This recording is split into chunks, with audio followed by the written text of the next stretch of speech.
Hello and welcome back to my humble show. I'm having to give this another go because I was 20 minutes or so into recording and the power blinked, causing my computer and everything else to shut down. When I got it going again, the file had been corrupted, so I'm starting over. Since I'm starting over, hello and welcome back to my humble show. I'm your host for today and every other day, the Articulate Thinker, hopefully. Here to bring you articles and articulation straight from Articulation Station, where I'll be assessing the situation.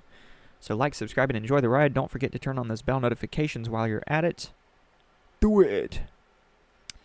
Let me know what you think down in the comments below. Feel free to disagree with me, as always. I'm going to be talking about crime yet again. This has been a bit of a crime podcast as of late, and today is no different. Although today's crime occurred quite some time ago, just over 3 years ago, and you might recall the Dobbs decision, which overturned Roe v. Wade back in 2022. Well, a few months before the actual decision was released, a draft was leaked. Now, we still to this day do not know who exactly leaked it, but it was clear that it was leaked with the intention of giving time to protesters to protest and ultimately pressure the justices to change their minds about the upcoming decision. Well, during this time of protesting, in which people were protesting outside of the homes of the justices, a man traveled from California to Justice Brett Kavanaugh's home near Washington, D.C., with the intention of assassinating him. This individual had a change of plans and was ultimately apprehended. The sentencing was just the other day, and there have been some new developments, so I'm going to cover all of that and then some. This is controversial for a variety of reasons. One, because some people aren't happy with the 8-year slap on the wrist of a sentence. Feel free to disagree on that point.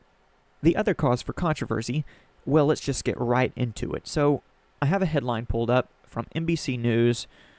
This article was published April 4 this year. The headline reads, "A California man will plead guilty to trying to assassinate Supreme Court Justice Brett Kavanaugh at his home in a suburb of Washington, D.C., nearly 3 years ago," the defendant's attorney says. Fast forward a few months later, just the other day, NBC News published another article. Now, this time, on October 3, the headline read, "Just in, a woman who pleaded guilty to attempting to assassinate Supreme Court Justice Brett Kavanaugh 3 years ago was sentenced to more than 8 years in prison." Well, wait a second. Now, this headline says a California man. This headline says a woman. Which is it? Well, clearly, we are dealing with someone from the alphabet community, if you know what I mean. And that's why the articles have turned into alphabet soup and ultimately verbal diarrhea. So because this most recent article isn't the easiest to read on account of the ideological incoherence, I will move forward. I may come back to this, but I have put a thread together with everything you need to know. Alright, next up.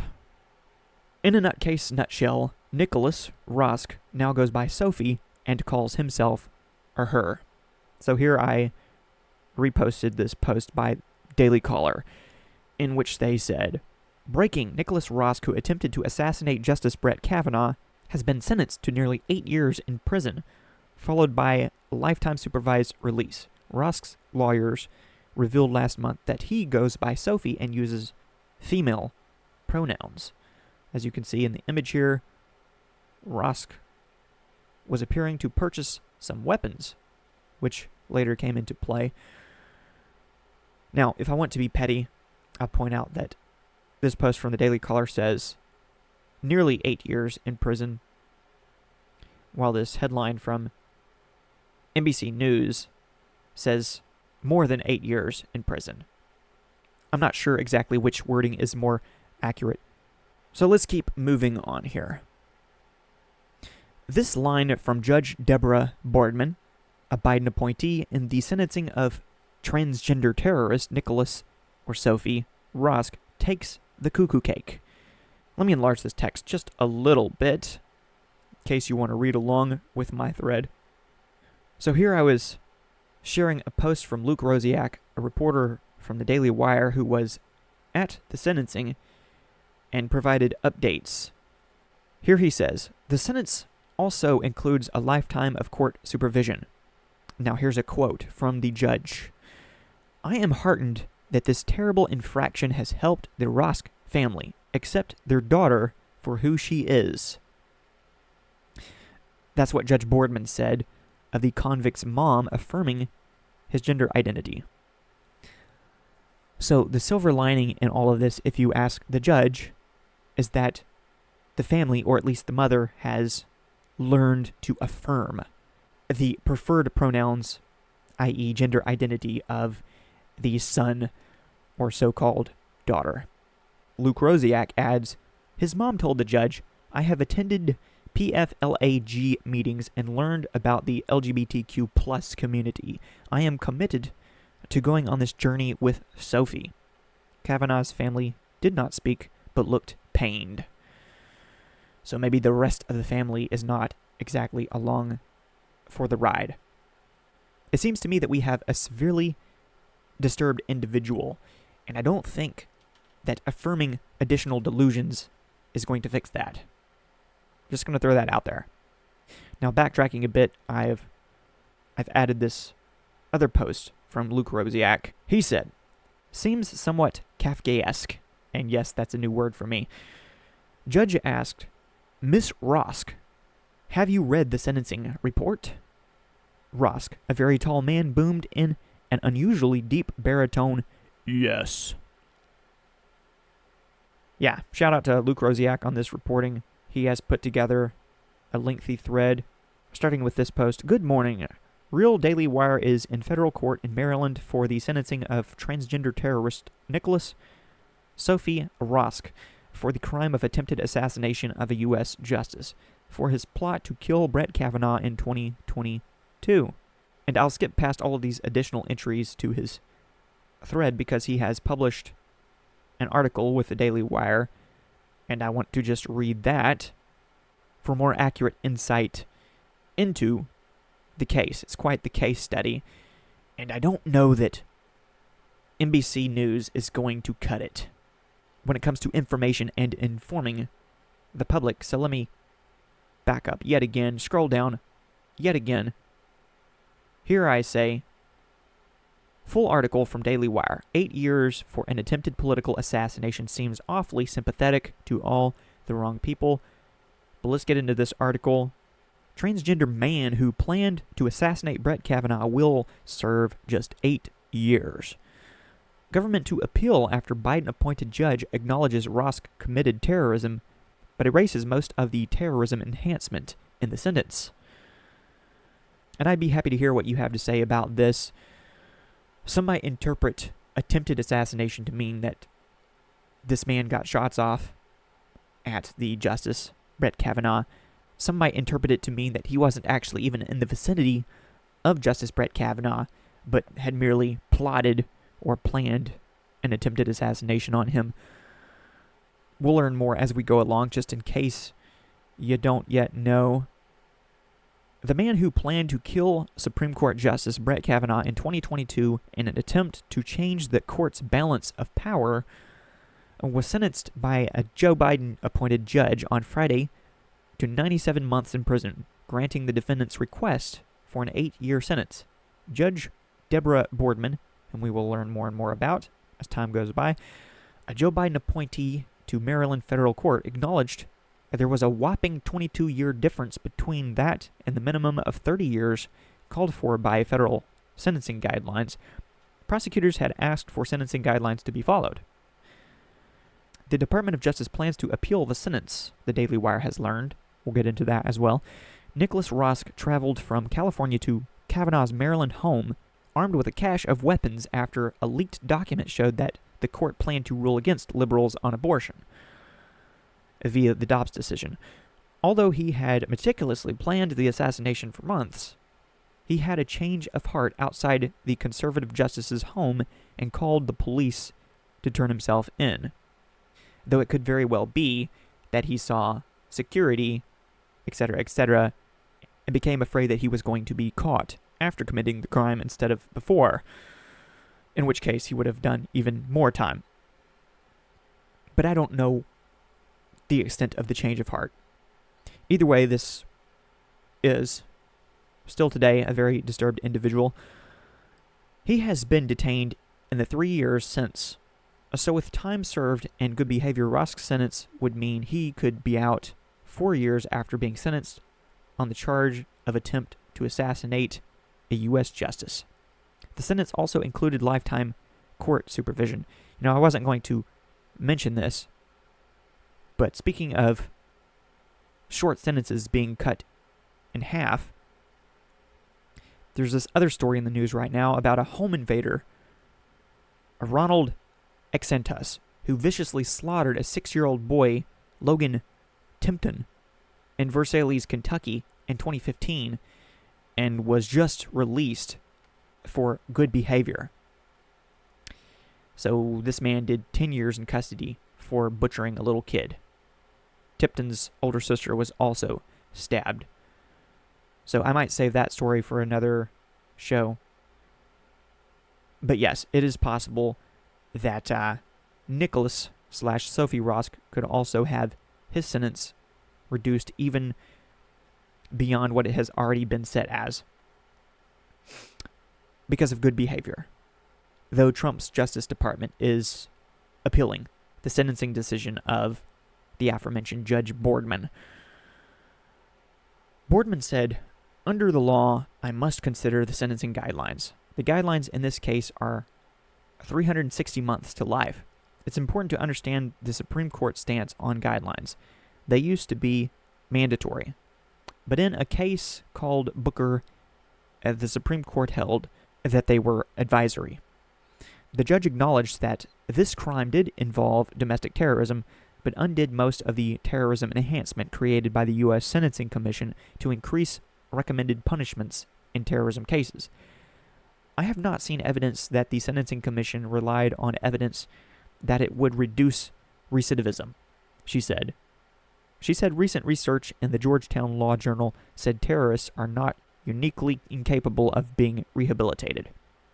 This sentencing took more than 7 hours, with much of the time dedicated to discussing how Rusk's transgender identity meant he should get a lighter sentence. So that was definitely factored in. The epitome of DEI. DEI in the court system, even for the criminals. In a more than hour-long speech justifying the light sentence, Boardman said Miss Rusk came out to herself as transgender in 2020, but kept it a secret. Miss Rusk's sister came out as gay 2 years prior, but Miss Rusk saw that their parents struggled to reconcile her sexuality with their religious beliefs. So it sounds like the judge believes that the religion is the problem in this family, not the self-identified sexuality. I am heartened that this terrible infraction has helped the Rusk family accept their daughter for who she is, Judge Boardman said. Yikes. His mother, Colleen, told the judge on Friday that I have attended PFLAG meetings and learned about the LGBTQ plus community. I am committed to going on this journey with Sophie. She was frustrated with what was going on in the world, and we weren't a safe place to process it.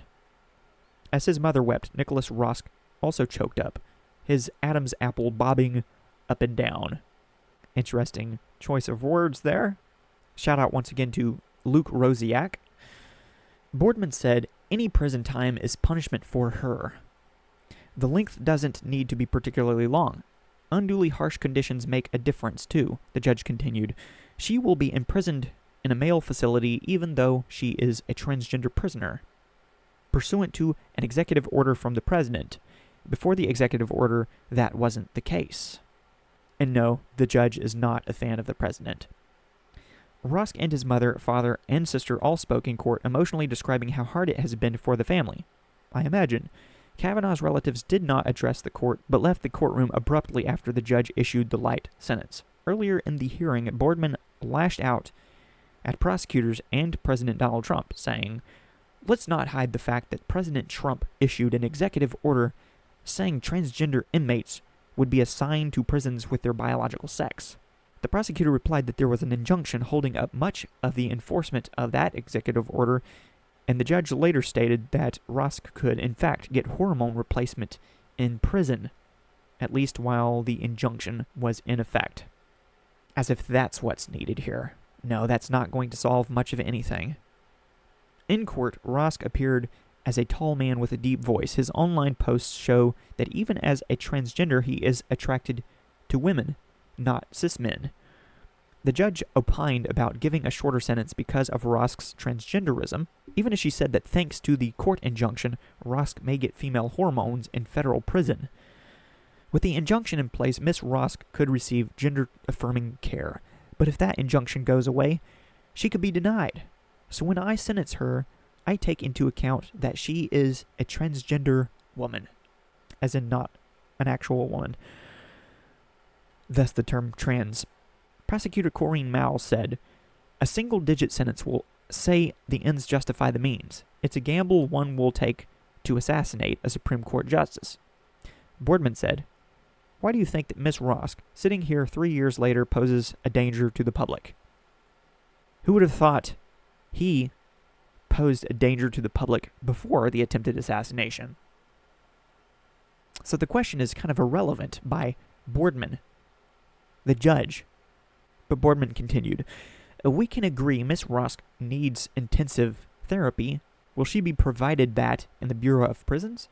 We both know about the significant shortcomings by BOP in providing therapy." Rusk's lawyer said, and Boardman agreed that Rusk should get significant credit for calling the police and telling them about his plan. That is true. Prosecutor said he was spooked when he saw Deputy U.S. Marshals guarding Kavanaugh's home, as I speculated earlier. His lawyer said, "What makes this case unique is not that Miss Rusk tried to kill a political figure, it's that she stopped and turned herself in." Weird reading that. Because Luke Rosiak does not go along with the woke nonsense, he starts the sentence by saying, "His lawyer said," and then he quotes what was said by his lawyer, and his lawyer says, "What makes this case unique is not that Miss Rusk tried to kill a political figure, it's that she stopped to turn herself in." And Boardman interjected, "Judges are not political." That sounds like something a political judge would say, does it not? During the trial, the judge referred to the defendant by female pronouns, sometimes calling him by male pronouns, and then correcting herself. Prosecutors avoided pronouns and called him the defendant. As the Daily Wire reported last month, Rusk's legal name remains Nicholas, and the case is captioned United States versus Nicholas Rusk. His legal team telegraphed ahead of the trial that much of the argument at sentencing would be based around this transgender identity. Sad that that's what's being covered in this case, but the court has been turned into a circus, apparently. Thus the controversy. A Daily Wire review of Rusk's postings on Reddit before the shooting shows that he is one in a string of violent trans-identifying individuals who are obsessed with video games and leftist politics. In one, he said he was a trans gamer girl seeking friends. In another, he said he was seeking daddy to have complete sexual control over me. Okay, that's creepy. Still another post said, "Dating. I am into androgynous and feminine people who use she, her pronouns. Play partners. Pretty kinky. Have a FET account and everything. If you are not a cis man, chances are I am interested in playing with you." That's also creepy.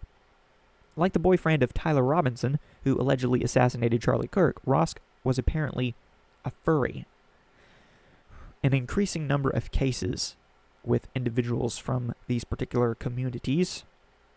As of late, he put out a classified ad calling himself a MTF pet for owner. It said, "I want to wear nothing but a collar, ears, and tail plug and communicate only through my body what I want."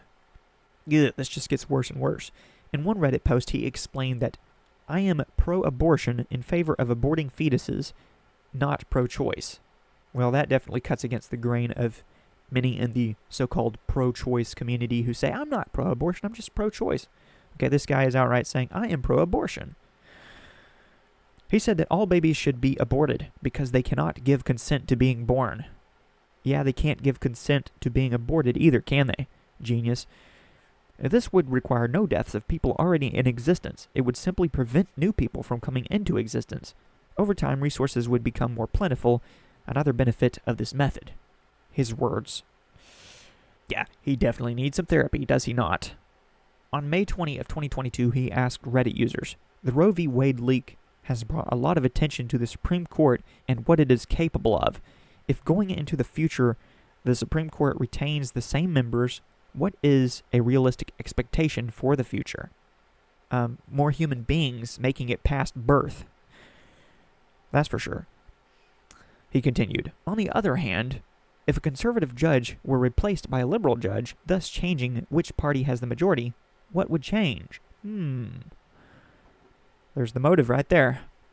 The next day he posted in Reddit's forensics forum claiming to be a novelist, writing, a killer who is obsessed with not leaving evidence. What methods could they use? Now there's the end of that article. Hat tip to Luke Rosiak and Daily Wire. I'm going to continue going through this thread I put together. Judge Boardman appears to have factored gender dysphoria, aka delusion, into the Rosk sentencing decision. And here we see Greg Price posting, this is insane. The man who attempted to assassinate Brett Kavanaugh was just sentenced to 8 years in prison by a Biden-appointed judge, Deborah Boardman. She considered the fact that he now identifies as a woman into giving him a lower sentence. In other words, an affirmative action was taken. So I have this screenshot of this Fox News article. Boardman, a Biden appointee, said she factored into the sentence her concern about Trump's executive order requiring transgender inmates to be detained in prisons that correspond to their sex at birth. As if the bigger concern isn't putting biological males in prisons with biological females. Come on, people. What world are we living in? Oh, yeah. It's called Earth. Rusk pleaded guilty in April to one charge of attempting to murder a Supreme Court justice, which carries a maximum sentence of life in prison.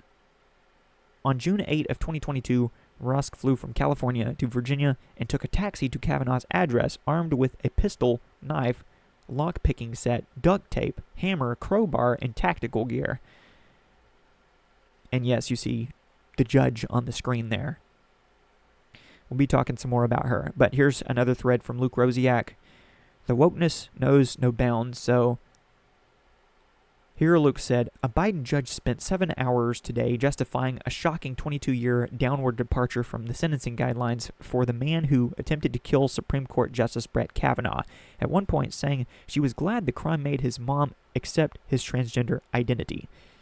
And I believe this is actually a screenshot of his article, which I already read through. He has a thread here of screenshots from that aforementioned article. No need to go through that again, so I'll just continue going through my thread. Coverage on Fox News by Jesse Waters. Here's a quick little clip. Fox News alert, Kavanaugh's wannabe trans assassin in prison for trying to kill a Supreme Court justice. 8 years. Prosecutors were asking for 30. That's a big difference. Why? Well, you'd have to ask Judge Deborah Boardman, a Biden appointee, who thinks this isn't an assassination story. It's a story of trans acceptance. Quote, I am heartened that this terrible infraction has helped the Roski family accept their daughter for who she is. During the hearing, Boardman asked Roski, Miss Roski, have you read the sentencing report? And in a deep, booming baritone, Roski said, yes. Boardman called Roski by his new name, Sophie, and grilled the DOJ about sending Sophie to a woman's prison and giving him hormone therapy. Is this lady serious? She just gave a guy 10 years for wire fraud. Is wire fraud worse than trying to kill a Supreme Court justice? I guess so. It is. if the assassin's trans. Bondi says the DOJ will be appealing the sentence. So is it safe to assume that if this individual was not trans-identifying, he would have ended up with a lengthier sentence? I think it's safe to assume that, considering how much time she spent focusing on reasons why she should deduce or reduce his sentence because of the self-identification, as though being a woman is just a costume you wear. This is Kavanaugh's attempted assassin, Nicholas Rosk, whom the liberal media now expects us to believe is a woman. He's about as much a woman as Will or Leah Thomas. Adam's apple and all. Having a ball. Look no further than the notable rulings on Deborah Boardman's Wikipedia page to see the wokeness in her worldview. So yeah, I linked it here, but I'm just going to read from this screenshot. This is from the Wikipedia page of Judge Deborah Boardman. Notable rulings. On August 24 of 2023, Boardman denied a request for a preliminary injunction seeking to reinstate a Montgomery County school board policy that allowed parents to remove their children from lessons involving books featuring LGBTQ characters. Plaintiffs claimed exposure to these books contradicted their sincerely held religious beliefs about marriage, human sexuality, and gender, and that the lack of an opt-out policy violated their children's First Amendment right to free exercise of religion. Boardman reasoned that mere exposure in public school to ideas that contradict religious beliefs do not burden the religious exercise of students or parents. The Fourth Circuit affirmed her decision by a 2-1 vote on May 14 of 2024. On June 27 of 2025, however, in a 6-3 decision, the Supreme Court overruled the ruling, stating that the government burdens parents' religious exercise when it requires their children to participate in instruction that violates the family's religious beliefs. So, in case that was difficult to follow, I'll just reiterate that these parents didn't like what their kids were being taught in public school. There was no opt-out policy in the public school. So, it became a legal matter. And the judge ruled against the parents, against the plaintiffs, essentially forcing the kids to continue being a part of something which was against their own belief system. The Fourth Circuit affirmed Judge Boardman's ruling, and then later, the conservative-leaning Supreme Court overruled the ruling altogether. I don't know if the family had to move to a different district in the meantime, but yeah, if you notice the dates there, on August 24 of 2023 was when Boardman denied the request for preliminary injunction seeking to reinstate a Montgomery County school board policy, which would have, yes, allowed the parents that opt-out option. And then 2 years later, this year, June 27, was when the Supreme Court overruled the initial ruling. So that's a long time, and it would have been very awkward for the parents and for the kids especially to continue going to school there. So I don't know if they moved in the meantime. I'm not really sure. But that very clearly tells you where Judge Deborah Boardman is coming from. And yet again, another example of her being more a fan of a gender ideology than she is of religious beliefs. Here's another one. Another so-called notable ruling. On August 19 of 2024, Boardman ruled in favor of environmental groups, including the Sierra Club, which challenged a biological opinion issued by National Marine Fisheries Service in 2020 under the Trump administration. She found the agency violated the Endangered Species Act and the Administrative Procedures Act by underestimating risks and failing to implement adequate mitigation measures for the effects of oil spills in the Gulf of Mexico on protected species, including the Rice's whale. Various oil and gas companies denounced the decision as they would have to halt all operations in the Gulf of Mexico. Another decision by her, which tells you where she's coming from. On February 5 of 2025, Boardman became the first district judge in the nation to grant a preliminary injunction blocking President Trump's Executive Order 14160, which aimed to end birthright citizenship in the United States from taking effect on February 19. The case was brought by 5 pregnant undocumented women and 2 immigrant rights organizations. In other words, they're not here illegally. On February 19, the next day, Judge John C. Kavanaugh issued a similar preliminary injunction in a case filed by the state of Washington challenging the same executive order. So, all 3 examples of notable rulings are ones which would cut against everything from the Trump administration to anything remotely conservative. So yes, AG Pam Bondi says the Department of Justice will be appealing the woefully insufficient sentence imposed by district court in this case, which does not reflect the horrific facts of this case. Here's her post. Attorney General Pam Bondi said, "The attempted assassination of Supreme Court Justice Brett Kavanaugh was a disgusting attack against our entire judicial system by a profoundly disturbed individual. The Justice Department will be appealing the woefully insufficient sentence imposed by the district court, which does not reflect the horrific facts of this case." So yes, there may be more news at some point. I'll do my best to provide any updates, but for now, let's just make it through this thread. Back to Wikipedia, like clockwork, Rosk is being referred to as she, her. By the way, let's not forget that this plot started with the premature and clearly nefarious leak of the Dobbs decision draft, which then gave protesters, rioters, and even an attempted assassin ample opportunity to attempt to pressure Supreme Court justices like Brett Kavanaugh into changing their minds or dying. But as you can see here in this screenshot, herself, she. But yeah, Sophie Rosk, born Nicholas John Rosk, traveled to the home of Brett Kavanaugh, an Associate Justice of the United States Supreme Court, with plans to break into Kavanaugh's home, kill him, and then kill herself.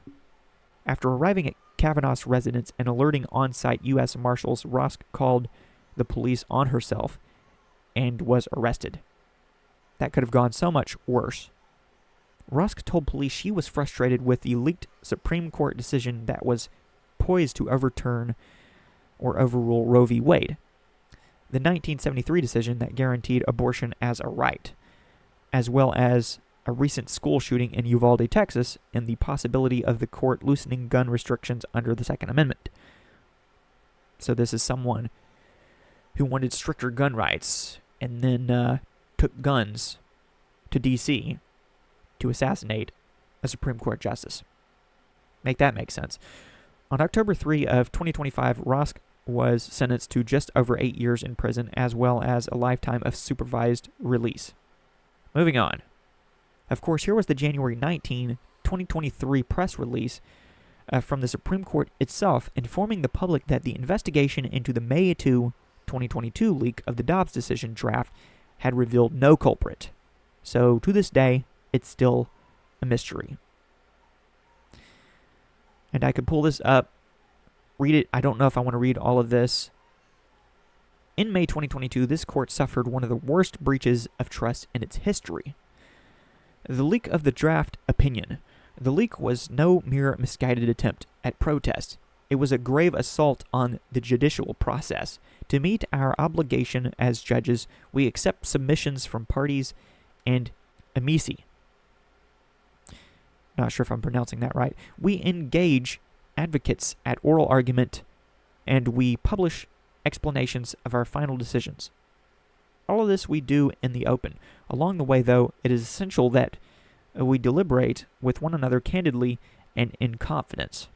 That phase of the judicial process affords us the opportunity to hone initial thoughts, reconsider views, persuade one another, and work collaboratively to strengthen our collective judgment. It is no exaggeration to say that the integrity of judicial proceedings depends on the inviolability of internal deliberations. For these reasons and others, the court immediately and unanimously agreed that the extraordinary betrayal of trust that took place last May warranted a thorough investigation. The Chief Justice assigned the task to the Marshal of the Supreme Court and her staff. After months of diligent analysis of forensic evidence and interviews of almost 100 employees, the Marshal's team determined that no further investigation was warranted with respect to many of the 82 employees who had access to electronic or hard copies of the draft opinion. Marshal's report of finding and recommendation 11 as of January 19, 2023. In following up on all available leads, however, the Marshal's team performed additional forensic analysis and conducted multiple follow-up interviews of certain employees. But the team has, to date, been unable to identify a person responsible by a preponderance of the evidence. Reminds me of how there was cocaine found in the White House, and we never got to the bottom of that, despite being promised by the White House, the Biden White House, that we would have an answer. A public version of the Marshal's report is attached, but I'm just sticking with this press release. Recently, this court consulted Michael Chertoff. Mr. Chertoff is a former Secretary of Homeland Security, judge of the U.S. Court of Appeals for Third Circuit, Assistant Attorney General for the Criminal Division of the U.S. Department of Justice, and U.S. Attorney for the District of New Jersey. We invited Mr. Chertoff to assess the Marshal's investigation. He has advised that the Marshal undertook a thorough investigation, and at this time, I cannot identify any additional useful investigative measures not already undertaken or underway. Statement from Michael Chertoff. A copy of Mr. Chertoff's statement is attached, but again, I'm just sticking with this. The Marshal report that investigators continue to review and process some electronic data that has been collected, and a few other inquiries remain pending.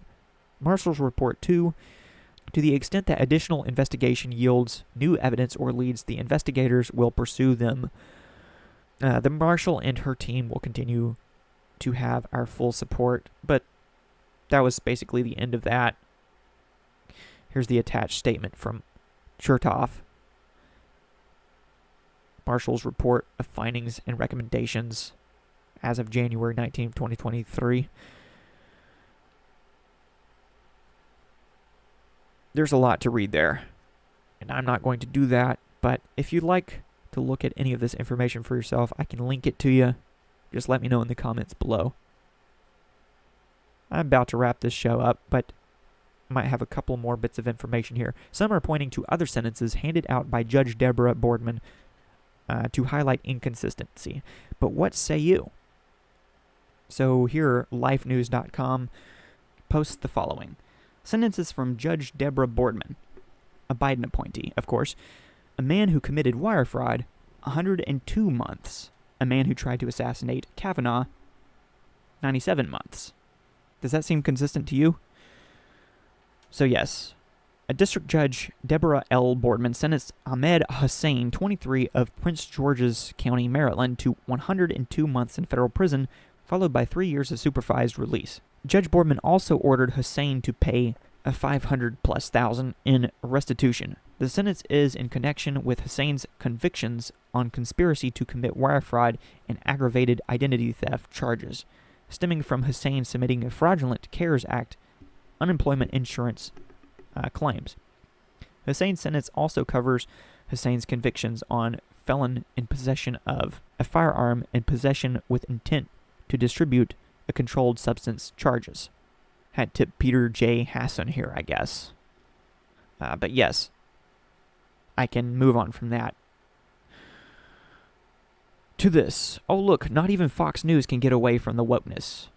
And here's a segment aside from Jesse Waters' segment in which the host on Fox News is using preferred pronouns. Think of that what you may. U.S. District Judge Deborah Boardman, a 2021 Biden appointee, says she considered a number of factors before handing down the sentence. While she called the plot to kill Kavanaugh reprehensible, Boardman also says Nicholas Roski has shown remorse and taken responsibility for her actions. Court filings show on June 7, 2022, Roski, who is transgender and now goes by the name of Sophie, she traveled from Los Angeles to Kavanaugh's home in Montgomery County, Maryland. Roski said she was upset about the leaked Supreme Court draft decision reversing Roe v. Wade and the shooting in Uvalde, Texas. But when she got to Kavanaugh's house, she saw his protective detail guarding the property. Roski then called 911 and turned herself in. So prosecutors say Roski only surrendered after seeing law enforcement, adding that she had spent months planning an assassination attack on multiple sitting justices. Roski's defense denies that, and they argue Roski stopped her plans out of her own volition after getting a phone call from her sister and not because she saw police. Boardman says she also took into account the president's executive order requiring transgender inmates to be detained in prisons that correspond with their sex at birth, and that's part of the reason why she granted a lower sentence. So you can parse the details and decide whether you believe the sentence is fair or not. I'm not 100% certain how I feel about that, to be honest. But I just like covering things accurately, and we're not seeing a lot of that in mainstream media these days. They can't get the basic facts because even basic biology has gone right out the window.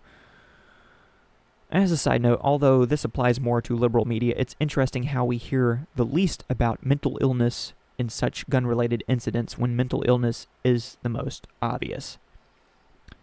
Right? So there are so many controversial cases of murder or attempted murder in which we hear mental illness, mental illness, mental illness. But then when someone who has peak gender dysphoria, which is the epitome of mental illness, if you ask me, then we hear little to nothing about mental illness, at least from mainstream media, because they do not want to equate LGBTQ plus community stuff to mental illness. But that's exactly what it is. And I would suggest that that's why we are seeing an increasing amount of violence coming from that particular community or collection of communities. There's a lot going on there, and it's not exactly good. Charlie, can you please leave me be? I guess he has decided that my show is over, which it pretty much is. Can you see him? There you go. Get a good look at him, in case you never see him again. That's it for me, for now. Keep in touch, keep in tune. New content is coming soon. Hopefully not another criminal case, but considering what has been going on as of late, it probably will be. Peace.